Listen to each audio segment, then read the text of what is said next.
বন্ধুগণ, যাত্রাবাড়িতে জুলাই আগস্টের গণঅভ্যুত্থানের ভূমিকা, অনবদ্য ভূমিকা নিয়ে আয়োজিত আজকের এই বিশেষ স্মরণ সভা সম্মানিত সভাপতি এবং প্রধান অতিথি হিসেবে উপস্থিত রয়েছেন গণপ্রজাতন্ত্রী বাংলাদেশ সরকারের মাননীয় মুক্তিযুদ্ধ বিষয়ক প্রতিমন্ত্রী এবং আপনাদের সন্তান, এই পুরান ঢাকার সন্তান, যিনি তার পিতা সুযোগ্য উত্তরসূরি হিসেবে আবির্ভূত হয়েছেন এবং আপনাদের হৃদয়কে জয় করে নিয়েছেন সেই আমাদের প্রিয় বড় ভাই ঈশ্বর হোসেন উপস্থিত রয়েছেন। স্বৈরাচার বিরোধী আন্দোলনে তিনি ঢাকা বিশ্ববিদ্যালয়ের রাজপথকে প্রকম্পিত করেছেন সে আমাদের প্রিয় ভাবি শিরিন আপা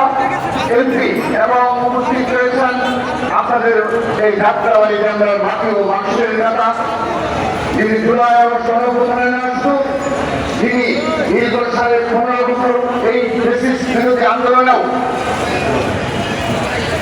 সর্বোচ্চ মামলা হামলা শিকার হয়েছেন। তারপর দেশ নেত্রী আবশ্যক নেত্রী বেগম খালেদা জিয়ার নির্দেশনায় সকল আন্দোলন সংগ্রামে এই যাত্রাবাড়ির রাজপথকে প্রকম্পিত করেছেন সেই আমাদের প্রিয় বড় ভাই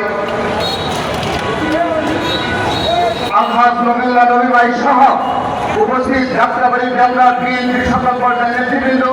এবং বিশেষভাবে উপস্থিত রয়েছেন এই যাত্রাবাড়িতে যারা এই টুপিবাড়ি সবাই কৃষকদের সহ যারা অর্থাৎ স্বেচ্ছাসেবক দল, যুব দল, কৃষক দল সহ, শ্রমিক দল সহ, মহিলা দল সহ সকল পর্যায়ের নেতৃবৃন্দ এবং উপস্থিত রয়েছেন বাংলাদেশ জাতীয়তাবাদী ছাত্র দল ঢাকা মহানগর দক্ষিণ ছাত্র শাখার বিপ্লবী সভাপতি শামীম সহ সাবেক সাধারণ সম্পাদক আব্দুর রহিম ভুইয়া সহ উপস্থিত যাত্রাবাড়ির জেলা মহানগরের সকল পর্যায়ের নেতৃবৃন্দকে আমি আমার ব্যক্তিগত পক্ষ থেকে এবং বাংলাদেশ জাতীয়তাবাদী ছাত্র দল কেন্দ্রীয় সংসদের পক্ষ থেকে ধন্যবাদ জানাচ্ছি। বিশেষভাবে ধন্যবাদ ও কৃতজ্ঞতা জানাচ্ছি আজকে এখানে আমাদের সম্মুখ সারিতে যারা বসে রয়েছেন সেই আমাদের